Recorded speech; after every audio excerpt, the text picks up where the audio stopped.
Klaatu, Barata,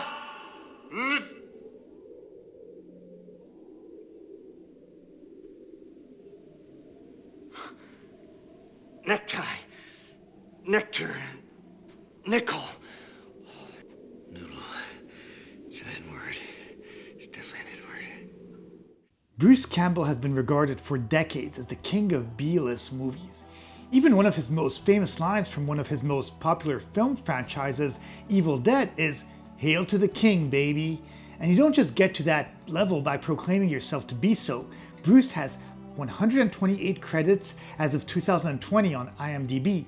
He's been acting in movies and TV shows for decades. But how did he get to this point?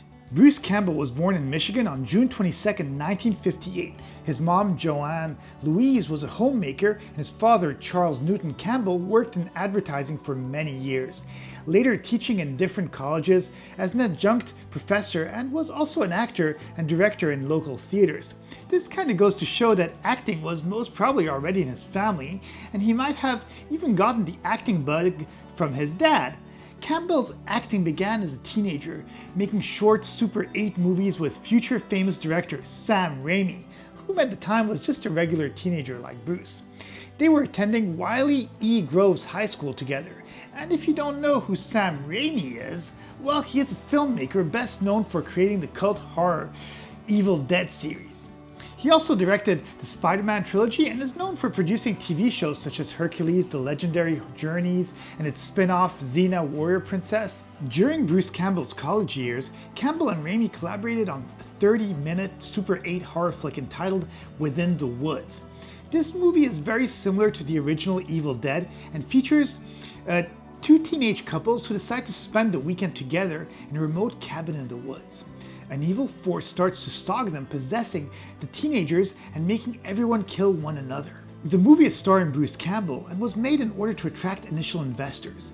Through the development of the short movie, Raimi was introduced to the writings of H.P. Lovecraft, and more specifically, the concept of the Book of the Dead. This book is called the Necronomicon and formed the basis for the Evil Dead franchise. Within the Woods didn't show the Book of the Dead, but had for premise in an Indian burial ground where the teenagers were attacked by demonic spirits. The short movie was never officially distributed, but was screened at a local theater which garnered a bit of interest from one of its local newspapers called the Detroit News. They ran an article about it, but that wasn't really enough to get them the budget to create a proper sequel. Raimi at the time wanted to produce a feature version of the film, but realized that he needs $150,000 to do so. He approached a lawyer, and that lawyer was unimpressed, but nevertheless offered him some advice on how to approach investors. By following it, Raimi managed to come up with $90,000, and he started production with the money that he had, figuring out that he could get the rest of the investment later. This was the beginning of the Evil Dead franchise, and the rise to fame of Bruce Campbell and Sam Raimi. For this first Evil Dead movie, Campbell starred in it, did camera work for it, and received an executive producer for it too, whereas Raimi wrote, directed, and edited it too. A cool note about this feature is that Rob Tapert, a fellow Michigander just like Raimi and Campbell, went on to becoming a producer involved in most of the Raimi-Campbell productions, including successful series such as Young Hercules, and Xena Warrior Princess. He even married Lucy Lawless, who is the star of Xena Warrior Princess. After completing the movie, it really rose to fame following an endorsement by Stephen King. It took 4 years for Evil Dead to become #1 at the box office in the UK. Only afterwards did it receive distribution in the US and spawned 2 sequels, Evil Dead 2 and Army of Darkness. Through the years, Campbell has appeared in many films outside of the Evil Dead franchise, and various cameos in others. Some of the most notable cameos are the ones that he did in the 3 Sam Raimi Spider-Man movies. In the 2002 Spider-Man, he acts as a ring announcer with a big personality overlooking a ring fight before Tobey Maguire acquires his real superhero costume. In the 2004 sequel, he plays an usher in a theater instructing Tobey Maguire to straighten his suit a bit. And in the 2007 Spider-Man, he is a maitre d' in a French restaurant with a very thick French accent.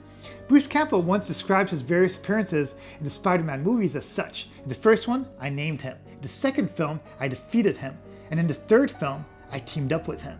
Check out the scenes on YouTube and Campbell's words will make sense. Speaking about keeping it in the family, Campbell also joined the cast of Raimi's Dark Man with a small role at the end of the movie. Raimi was also executive producer on Xena, Hercules, Jack of All Trades, Ash vs. the Evil Dead, which are basically all projects in which Campbell has been able to strut his brand of acting.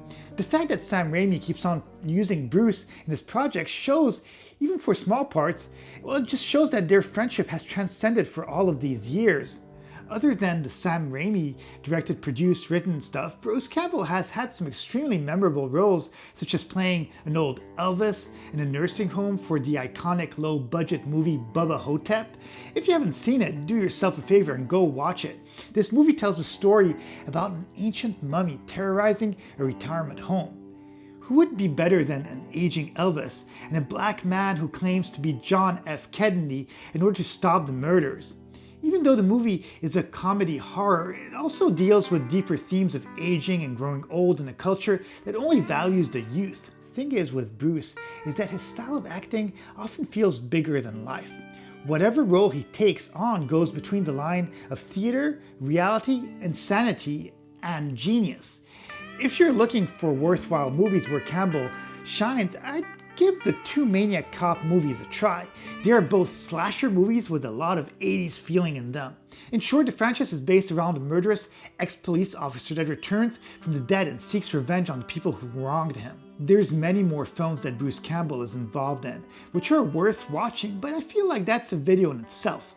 I will say though that if you are really thirsty to watch some Campbell-style acting, I'd highly recommend the show The Adventures of Briscoe County Jr., which is the most oddball Western set television show you will most probably ever encounter. The series was filmed in 93 and 94 and spans for 27 episodes. The series takes place in 1893 and follows the adventures of a Harvard-educated lawyer turned bounty hunter named Briscoe, portrayed by none other than Bruce Campbell. The premise of the show is that he gets hired, along with other colorful supporting characters, to go on the hunt to capture outlaw John Bly. The series is set in Western times, but often includes many science fiction and steampunk elements. The show is mostly humoristic and often features a powerful device from the future named the Orb. He often interacts with Professor Wickwire, who is an inventor a la Q in James Bond that sets him up with revolutionary technology, including diving suits, motorcycles, airships, and many more. The show only lasted for one season, but up to this day has kept a very dedicated fan base and has always been well received by critics. Later in 2000, Bruce Campbell was given another short-lived show entitled Jack of All Trades. The series lasted only for 2 seasons and was cancelled. The series is set in the turn of the 19th century. Bruce Campbell takes on the role of a secret agent called Jack Styles. He is sent by President Jefferson to a fictional French-controlled island called Pulau in the East Indies. There he meets a beautiful British woman who's an English named Amelia Rothschild. They start working together to stop Napoleon Bonaparte and various other threats from the United States. In the series, Jack has a double identity, kind of like in Zorro or Superman, where most people only know him as Jack, but will often fight enemies by adopting the identity of a legendary masked hero called the Daring Dragoon. This is a pretty fun show that contains many gags and is built on the fact that it's built on historical inaccuracies.